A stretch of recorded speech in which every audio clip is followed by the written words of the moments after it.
Assalamualaikum warahmatullahi wabarakatuh. Alhamdulillah, salatu wassalamu ala rasulillah wa ala alihi wa ashabihi wa man tabi'ahum bi ihsanin ila yaumiddin, amma ba'd. Ikhwati fillah, sallallahu iyyakum. Alhamdulillah, pada malam hari ini kita bisa melanjutkan kajian rutin kita.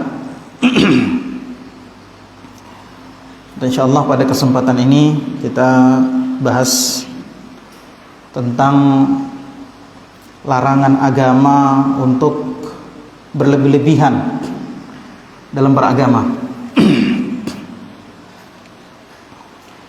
Jadi kita ini disebut sebagai mukallaf, ya, artinya orang yang dibebani syariat. Jadi kita punya beban untuk mengamalkan agamanya Allah. Ya, kita disuruh beramal soleh. Kita disuruh atau dilarang untuk melakukan perbuatan-perbuatan haram. Nah, itu kan semua beban, gitu ya. Kita mau istirahat tapi disuruh sholat.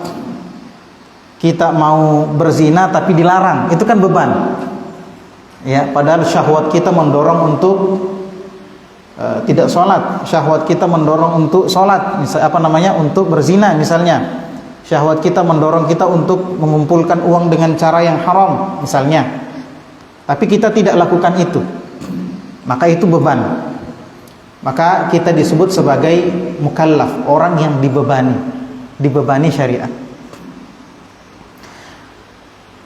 Tapi perlu diketahui bahwa beban syariat yang Allah berikan kepada kita itu disesuaikan dengan kemampuan. Ya. Fattaqullaha mastata'tum. Bertakwalah kalian kepada Allah sesuai dengan kemampuan kalian. Makanya dalam beragama ada perintah-perintah Allah Subhanahu wa taala yang kemudian diberikan keringanan pada keadaan-keadaan tertentu. Misalnya kata Rasulullah SAW, kita disuruh sholli qa'iman, suruh salat berdiri. Fa in lam tastati fa qa'idan. Kalau tidak bisa salat berdiri maka disuruh salat duduk. Tidak bisa salat duduk, fa ala jamb, maka disuruh baring. Ya, disuruh berbaring. Ya. Jadi sesuatu yang sudah disyariatkan oleh agama sekalipun dibebankan kepada kita, itu masih ada keringanan pada saat-saat tertentu. Salat Isya misalnya 4 rakaat, salat Zuhur, Asar 4 rakaat. Ketika kita dalam keadaan perjalanan jauh yang itu susah dan sebagainya, maka diringankan menjadi 2. Ya. Diringankan menjadi 2. Maka seseorang tidak boleh bermalas-malasan, tidak boleh meremehkan agama itu. Ya, disuruh sholat di masjid, laki-laki suruh sholat di masjid, sholat di masjid. Disuruh sholat 5 waktu, sholat 5 waktu, sholat wajib. Kan begitu. Suruh puasa Ramadan, puasa Ramadan. Jangan misalnya setengahnya mau saya. Ya, Ramadan 15 hari mau, 1 hari puasa, 1 hari tidak, 15 hari mau deh. Tidak boleh begitu. Karena diwajibkan 1 bulan penuh. Ya, sholat maghrib 3 rakaat, jangan kita bilang saya diskon 50%, 1,5 rakaat mau. Tidak bisa. Tidak boleh seperti itu. Ya, meremehkan kemudian tidak melakukan. Nah, tidak boleh juga berlebih-lebihan. Tidak boleh juga apa? Berlebih-lebihan. Berlebih-lebihan ini dalam bahasa kita disebut dengan ghulu. Ya, disebut dengan apa? Ghulu, berlebih-lebihan. Kata Rasulullah SAW, iyyakum wal ghulu fid din. Jangan berlebih-lebihan dalam agama. Fa innama ahlakal ladzina min qablikum al ghulu fid din. Yang menghancurkan kaum sebelum kalian terlalu berlebih-lebihan. Ya. Kata Rasul sallallahu alaihi wasallam, la tushaddidu ala anfusikum fashaddadallahu alaikum. Ya, jangan kalian memberat-beratkan diri kalian sehingga Allah betul-betul memperberat kalian. Ada ibadah-ibadah yang tidak disyariatkan, ya, tidak disyariatkan kita lakukan. Ya, kenapa? Karena kita anggap baik. Bagus kapan kalau begini? Ya. Bagus kapan kalau begini? Padahal tidak bagus menurut syariat. Kenapa tidak bagus menurut syariat? Dari mana kita tahu? Karena tidak disyariatkan, tidak diajarkan Nabi Shallallahu Alaihi Wasallam. Maka jangan kita berlebih-lebih. Allah Subhanahu Wa Taala berfirman, yuridullahu bikumul yusra wa la yuridu bikumul usra. Sesungguhnya yang Allah inginkan untuk kalian adalah kemudahan. Allah tidak menginginkan kesulitan. Makanya bapak-bapak, ibu-ibu yang dimuliakan oleh Allah, ketika Rasulullah diperintahkan untuk ke langit mengambil perintah sholat, ya, itu berapa kali yang disuruh Nabi? 50 kali. 50 kali. Untung ketemu Nabi Musa. Disuruh minta keringanan. Ya, minta keringanan, naik. Ya, dikasih lagi, minta lagi keringanan sampai 5 kali. Ya. Murah itu saya kasih ki. Ya, 5 kali. Jangan milih tawar-tawar nih. Ya, maka sholat 5 kali itu keringanan dari Allah. Ya, coba kalau yang 50 kali disuruh kita, mati nih digagal nih waktu. Habis, tidak ada waktu kita untuk pergi cari kehidupan kan? Alhamdulillah cuma 5 kali. Jangan lagi itu 5 kali, nah berat sekali kita rasa. Azan orang, azan lagi. Belum pikir tidur, belum pikir makan, hazami lagi. Padahal itu sudah ringan bagi kita. Ya, jangan juga ditambah-tambahi. Tidak cocok kalau 5 justas. Saya semangat sekali ini, saya tambahi menjadi 7. Mati. Ya, jangan. Ya, yuridullahu bikumul yusra. Allah menginginkan kemudahan bagi kita. Saudara yang dimuliakan oleh Allah Subhanahu Wa Taala, maka berlebih-lebihan dalam agama itu tidak diperbolehkan. Suatu ketika ada seorang laki-laki tua, ya, seorang laki-laki tua itu bernazar untuk melakukan haji dengan jalan kaki. Bayangkan Pak, dari Madinah ke Mekah, di jauh itu. Kalau kita naik bus itu, yang kencang busnya karena jalannya lurus-lurus, ya kan kencang itu, antara 9 sampai 10 jam, ya rata-rata, ya. Itu dari Madinah ke Mekah. Bayangkan Pak kalau jalan kaki, kita saja yang muda-muda Pak, tidak sanggup. Saya tidak sanggup saya, ya. Apalagi orang tua mi kesian. Tua kemudian rentah, sudah tua sekali mi. Kalau orang tua aja bilang matesek, ya, matesek mi. Ya. Tidak bisa jalan normal.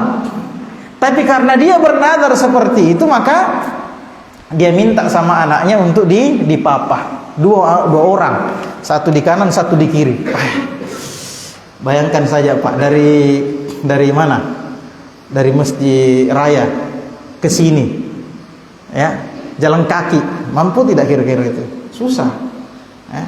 Maka orang ini dipapah, dilihat sama Rasulullah SAW. Kata Rasulullah, ma balu hadza, ini orang kenapa ini dikasih begini? Kemudian Rasulullah dikasih tahu nih, dia bilang, ini Rasulullah, ini orang bernazar mau pergi naik haji jalan kaki. Apa kata Nabi SAW? Innallaha an ta'dzibi hadza nafsahu laghaniyun.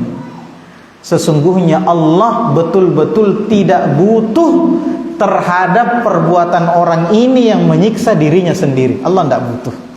Ya, Allah tidak butuh terhadap perbuatan orang ini yang menyiksa dirinya sendiri. Kenapa? Karena yang Allah inginkan buat kita adalah kemudahan. Bukan juga berarti digampang-gampangkan seperti tadi yang kita katakan. Kemudian dalam dalil hadis yang lain,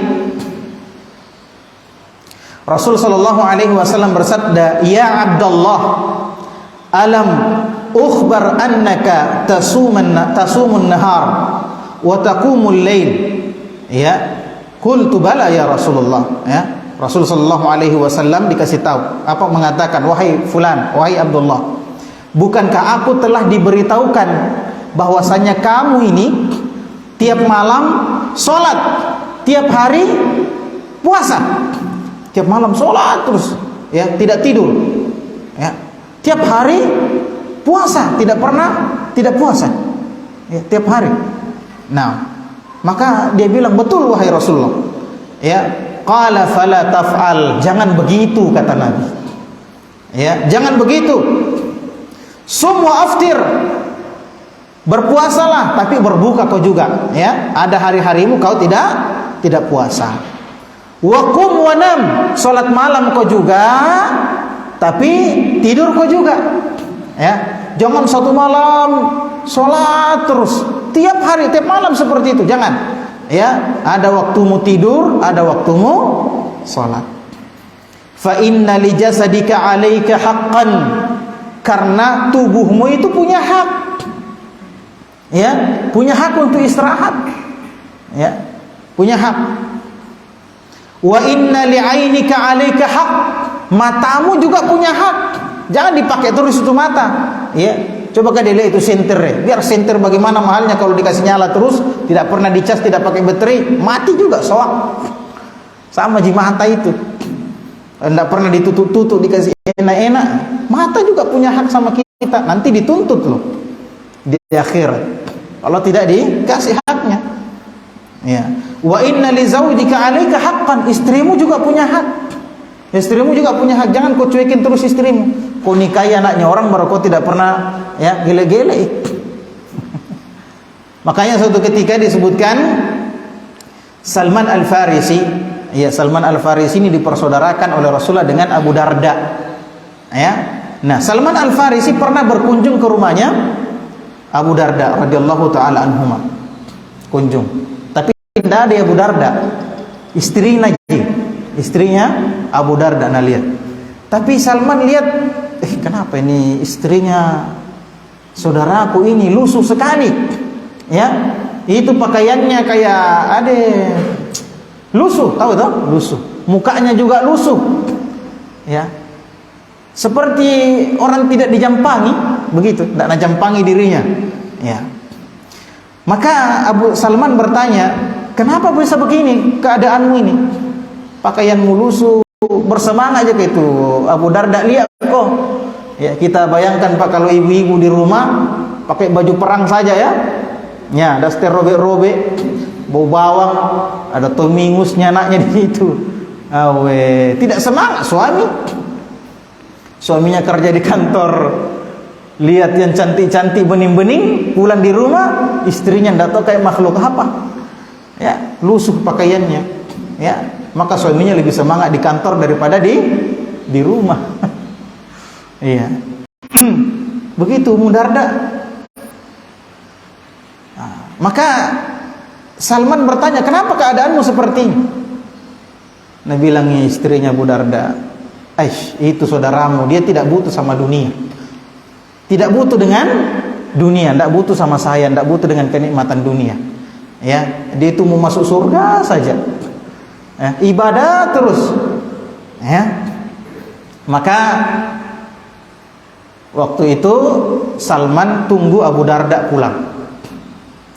Ketika Abu Darda pulang, ini siang-siang, Abu Darda pulang, dia bikinkan makanan saudaranya Salman Al-Farisi. Ya, kemudian Abu Darda bilang, "Ayo sini makan." Dia bilang, Salman bilang, "Ayo sini makan." Dia bilang, "Abu Darda, ayo puasa Kak." Dia bilang, "Saya tidak mau makan kalau kau tidak makan juga." Ya, karena ini puasa sunnah boleh dibatalkan. Ya, puasa sunnah boleh dibatalkan tanpa uzur. Maka Abu Darda pun ikut makan. Ini sengaja memang Salman, Nabi bilang, "Tidak beres ini." Ya, maka malam hari Salman menginap. Nabi bilang, "Mau tak menginap di rumahmu?" Ayo menginap di Salman Al-Farisi. Ya, Salman mau pergi tidur, Abu Darda mau pergi sholat. Nabi bilang, "Jangan kau sholat, pergi kau tidur." Tidur kau? Pergi tidur ini Abu Darda. Tapi Salman tidak tidur. Nah, intip memang, intai. Kapan bangun ini ku tegur lagi. Akhirnya Abu Darda bangun lagi. Sudah tidur sedikit, bangun lagi. Nabi bilang, "Pergi tidur." Ya, pergi lagi tidur. Ini hebatnya bersaudara begini ya. Pergilah tidur Abu Darda. Tidak lama bangun lagi Abu Darda, karena memang terbiasa sholat malam. Ya, satu malam bangun lagi Abu Darda.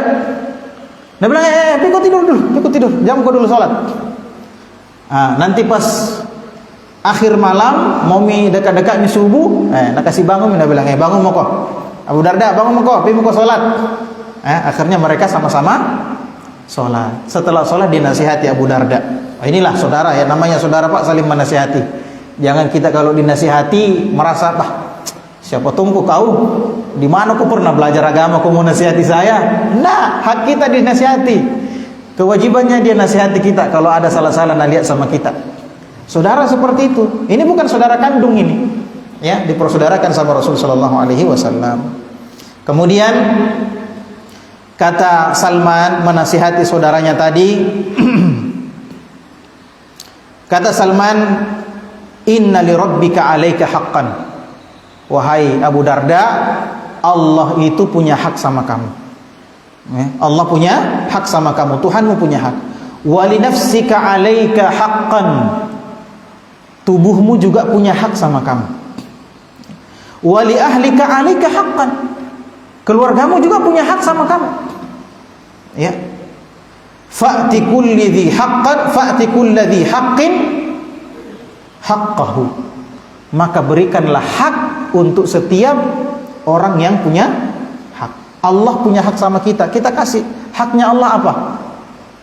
Ya, an ta'buduhu wa la tusyriku bihi syai'a. Engkau beribadah kepada Allah dan jangan berbuat syirik kepada Allah sedikit pun. Ya, wa li nafsika 'alaika haqq. Tubuhmu juga punya hak. Jangan kau pakai terus. Istirahatkan juga tubuhmu itu. Ya, jangan dipakai terus. Istirahatkan. Ya. Wa li ahlika 'alaika haqq. Keluargamu juga butuh apa? Punya hak. Jangan sampai Pak gara-gara kita ibadah sehingga haknya keluarga kita abaikan, padahal ya memberikan hak kepada keluarga kita itu juga ibadah. Ada orang gara-gara mengaji, karena mengaji ya datang anaknya, sana. Kodong. Padahal motongnya anaknya di pangku-pangku. Iya kan? Ada begitu, Pak? Ya, sementara mengaji datang istrinya, ribu mengaji ke ini, sana nanti pi.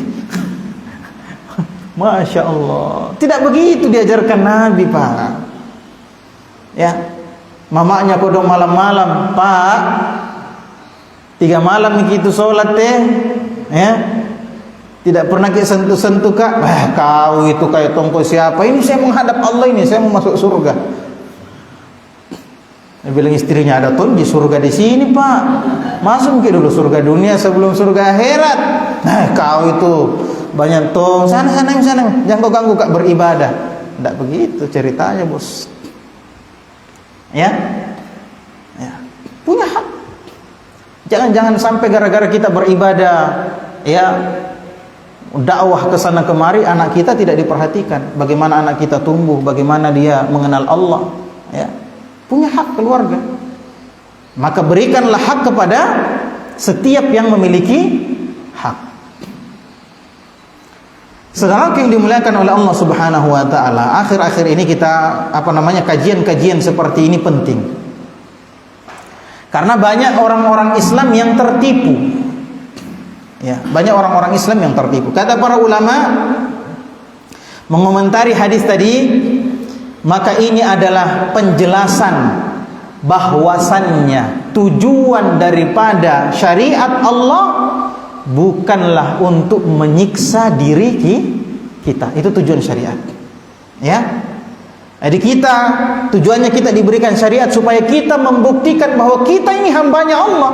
Kita beribadah kepada Allah sesuai dengan kemampuan. Ingat, semua ibadah diikat sesuai dengan kemampuan. Semua ibadah diikat sesuai dengan kemampuan. Ya. Makanya tidak boleh kita karang-karang sendiri ibadah. Ya. Hadirin sidang jamaah maghrib rahimani rahimakumullah. Kita cerita sedikit tentang satu kelompok dalam Islam. Ada yang namanya tasawuf. Ada yang namanya tasawuf. Ini di antara yang kelompok-kelompok yang memiliki budaya berlebih-lebihan. Ya, hampir semuanya ada, tapi kita bahas sama dengan khawarij, ya, berlebih-lebihan, ya, sampai memberontak dan sebagainya kepada penguasa yang yang sah, ya. Tapi yang kita mau kasih contoh saat ini adalah orang-orang sufi. Ya, jadi sufi tasawuf ini banyak berpecah-pecah. Ya, kenapa berpecah-pecah? Karena masing-masing kelompok punya tarekat yang amalan tarekat-tarekatnya berbeda. Ya. Tapi di antara ciri khas tarekat-tarekat ini adalah ada yang namanya zikir. Jadi kalau dalam ilmu tasawuf itu istilah-istilah itu banyak, ya, banyak istilah-istilah, tapi istilah-istilah itu tidak bisa dipahami kecuali mereka sendiri. Kalau kita tidak cari tahu apa maknanya, meskipun misalnya sama, ya, dengan apa yang biasa kita sebut seperti zikir, ya, tapi zikirnya mereka berbeda dengan zikirnya kita, ya, zikirnya mereka berbeda dengan zikir kita, dan bermacam-macam juga karena setiap tarekat itu berbeda-beda. Ada yang namanya tarekat Syadziliyah. Ya. Tarekat Syadziliyah ini dianggap zikirnya itu paling ringan. Ya, zikirnya paling ringan. Apa zikirnya yang paling ringan? Mengucapkan Allah 1000 kali. Allah, Allah, Allah, Allah, Allah 1000 kali. Kira-kira bisa dihitung itu, Pak, 1000 kali. Itu saja subhanallah 33 kali. Nah, berapa ini? Sampai 33. Apalagi kalau 1000, Pak. Nah, dikasih kencang, ya. Bukan itu kalau subhanallah, bukan subhanallah Nabi bilang swalla.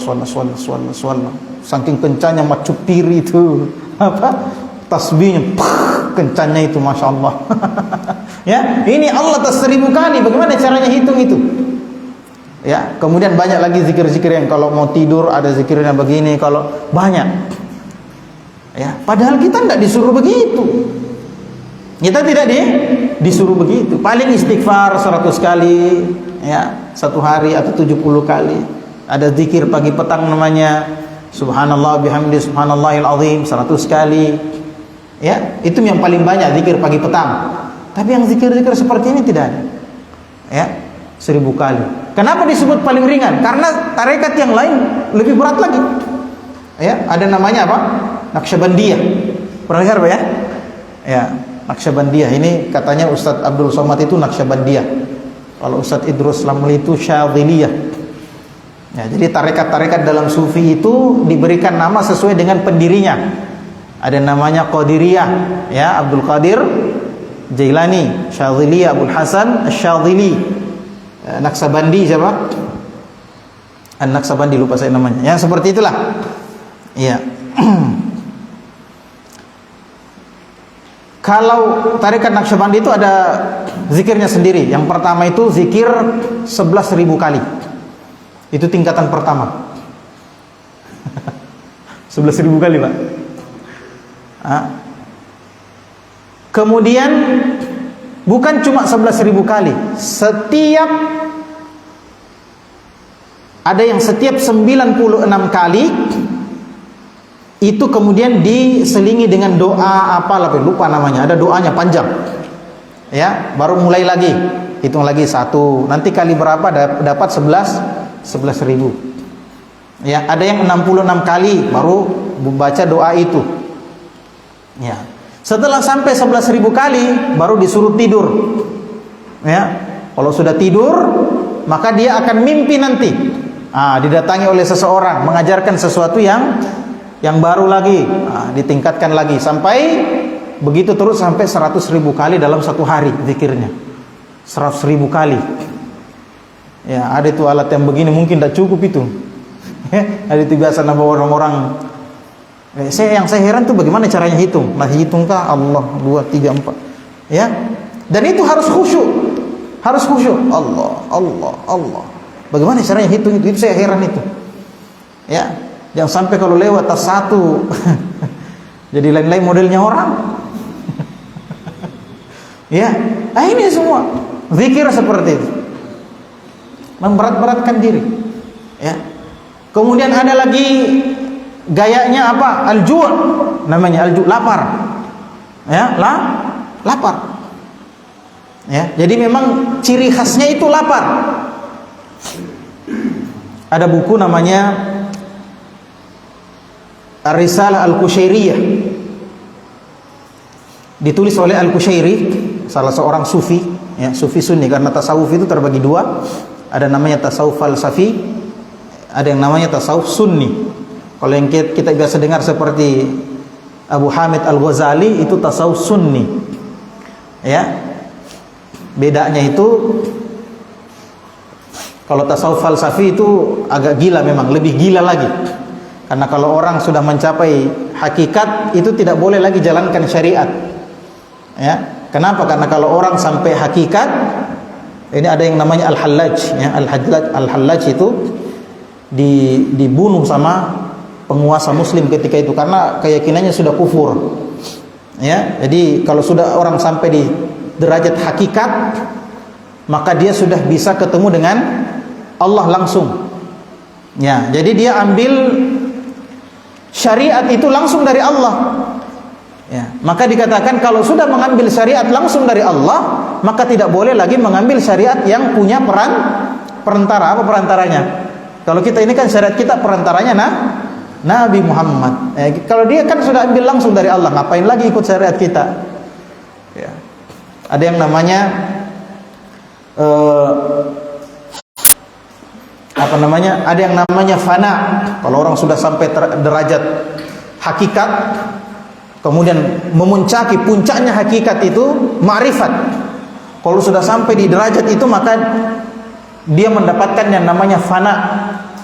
Ya, apa itu fana? Dia bersatu dengan Allah. Bayangkan itu, Pak.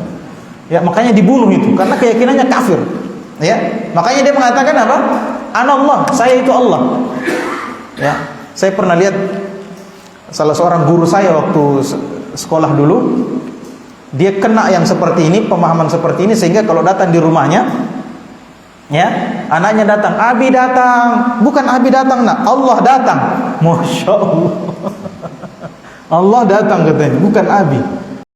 Ya, ini apa namanya? Fana. Fana ini melahirkan 3 keyakinan. Ada yang namanya ittihad, ada yang namanya lupa hulul, ya, kalau saya nggak salah ingat. Kemudian ada yang namanya wahdatul wujud. Ya, wahdatul wujud. Hulul itu, ini hulul ini masih keyakinannya tasawuf sunni. Ya. Jadi Allah bersatu dengan makhluk, tapi Allah itu menumpang di tubuh makhluk. Masya Allah, Allah menumpang, Pak. Padahal Allah yang punya. Bagaimana ceritanya Allah yang menumpang? Tapi ini masih agak apa namanya? Ya, sudah sesat sih, cuma masih agak ringan kesesatannya. Ya, ada namanya ittihad. Ittihad itu memang zatnya Allah bersatu dengan zatnya hamba. Jadi hamba itu Allah. Keyakinannya. Jadi kalau dia sudah menyatu dengan Allah, ittihad itu menyatu. Ya. Kalau dia sudah merasakan menyatu dengan Allah, berarti dialah Allah. Ya. Paham kan? Dialah Allah. Dia merasa dialah Allah. Makanya dikatakan anallah. Bisa melihat dirinya sendiri. Ya, kecuali dirinya adalah Allah. Memang bingung-bingung orang, Pak, karena filsafat. Dibodoh-bodohi sebenarnya itu. Nah, cuma kita juga hebat juga ya, padahal dibodoh-bodohi Pak Totolo itu. Ya. Kemudian ada yang namanya wahdatul wujud, atau dalam biasa juga orang bilang wahdatul wujud. Wahdatul wujud itu lebih sesat lagi. Ya, bahwa alam semesta ini adalah Allah. Makanya biasa orang bilang la wujuda illallah. Tidak ada yang ada kecuali Allah. Berarti yang ada semuanya adalah Allah. Ini keyakinan kufur, Ya, keyakinan kufur karena Allah tidak bersatu dengan hambanya. Ya, Allah Maha sempurna, hamba Allah itu tidak sempurna. Ya, hamba Allah tidak sempurna. Nah, ketika keadaannya seperti itu, inilah mereka mulai menciptakan apa? Menciptakan ibadah-ibadah karangan-karangan sendiri yang kemudian diajarkan sama murid-muridnya. Ya, murid-muridnya itu namanya salik. Ya. Kalau dia sudah jadi guru, dia namanya mursyid. Itu diajarkan seperti itu. Ada yang namanya ju', lapar, menahan lapar. Ya, jam berapa ini? Masih panjang ceritanya? Jam berapa masuk?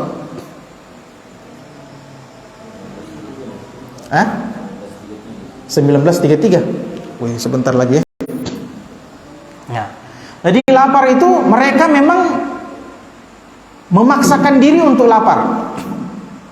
Ya, kalau kita lihat cerita-ceritanya di Risalah Qusyairia, ada juga di Ihya Ulumuddin dan sebagainya. Ya, itu luar biasa. Ya, ada yang sampai tidak makan. Ya, disebutkan di situ ada yang tidak makan kecuali 15 hari. Jadi 15 hari baru makan.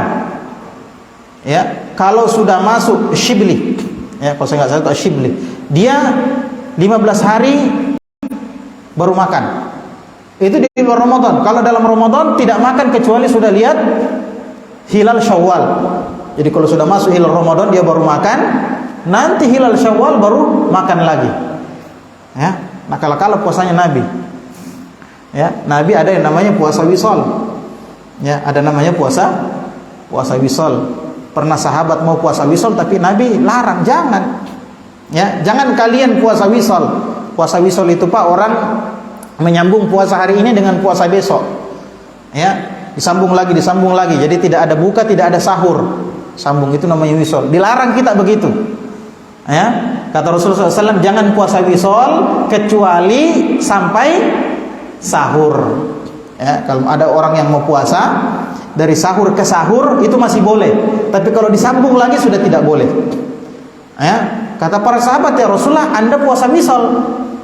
Ya, Anda puasa wisol, kata Rasulullah, sesungguhnya Allah memberikan aku sesuatu yang tidak diberikan kepada kalian. Ya, Allah memberikan makan kepada Rasul sallallahu alaihi wasallam.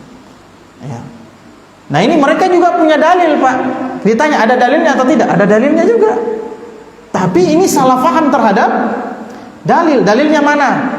Ya, dalilnya mana? Ya, katanya Rasulullah SAW pernah dalam sebuah hadis memang disebutkan riwayat Bukhari, Rasulullah SAW pernah 3 bulan tidak pernah menyala api di rumahnya. Tidak pernah memasak orang di rumahnya selama 3 bulan, 3 hilal. Tapi itu kan bukan tidak menunjukkan Rasulullah itu tidak pernah makan. Karena makanannya Rasulullah bukan cuma yang dimasak. Disebutkan salah satu makanannya Rasulullah, kalau Ibnul Qayyim al-Jauziyah dalam kitabnya Zadul Ma'ad, ada namanya Adabut Ta'am, adab makanan. Bagaimana petunjuk Nabi dalam masalah makanan. Di situ disebutkan banyak betul makanannya Nabi sallallahu alaihi wasallam.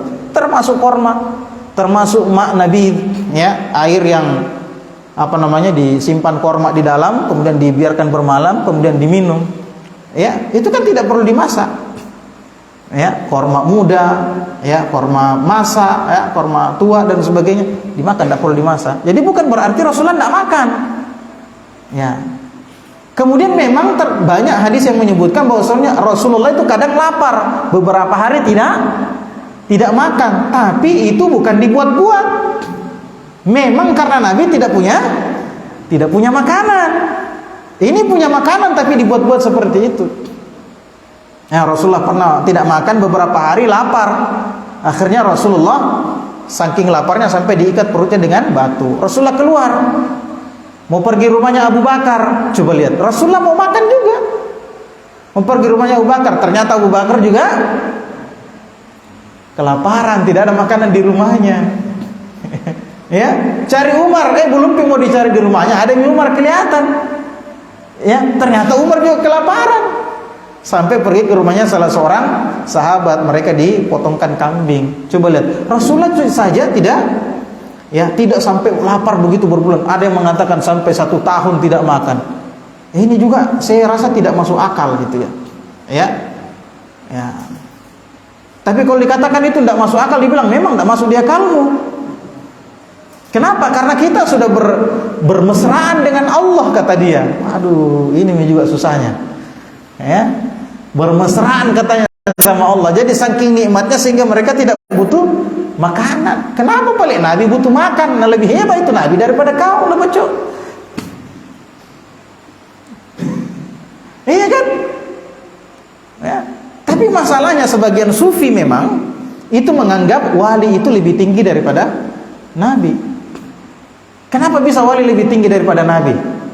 Ya, karena wali-wali mereka ini katanya langsung terima dari Allah, sementara Nabi Muhammad terima wahyu melalui Jibril. Jadi siapa yang lebih hebat? Waduh, susahnya kalau begini. Ya, ada dalilnya, ada katanya. Ya, ada dalilnya Nabi Khidir itu wali dan Nabi Musa belajar sama Nabi Khidir. Nah, cocok kayak itu tidak, Pak? Dia tidak cocok. Tidak cocok. Ya. Kenapa paling Nabi Musa belajar sama Khidir? Khidir itu wali atau bukan? Nabi. Khidir itu Nabi. Ya. Dan kata Khidir dalam surah Al-Kahfi itu diceritakan bahwa saya tidak melakukan, ada perbuatannya Nabi Khidir. Apa itu yang pertama? Siapa yang ingat? Menenggelamkan kapal, perahunya orang miskin. Kemudian membunuh anak kecil, kemudian menegakkan tembok sehingga ada anak-anak yang mengambil warisannya di situ. Ya, kata Nabi Khidir, aku tidak melakukan itu karena keinginanku, bukan karena saya. Ya. Terus gara-gara siapa? Ya gara-gara Allah. Makanya di sebelumnya dikatakan apa? Allah menginginkan, itu. Allah menginginkan apa itu? Fa'arada rabbuka, ketika coba surah Al-Kahfi, siapa yang baca surah Al-Kahfi tadi? Ya, jangan sampai tidak ada yang membaca surah Al-Kahfi gara-gara keluar fatwa. Ya. Nah, jadi semua yang dilakukan Khidir ketika itu adalah perintah Allah melalui wahyu. Kalau begitu Nabi Khidir juga adalah Nabi. Terus kenapa bisa sama-sama Nabi? Ya, karena beda.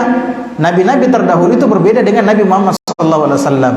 Nabi-nabi terdahulu itu diutus khusus untuk kaumnya. Jadi kaumnya di sini Nabi sendiri, ada kaum lain di sana Nabi sendiri juga.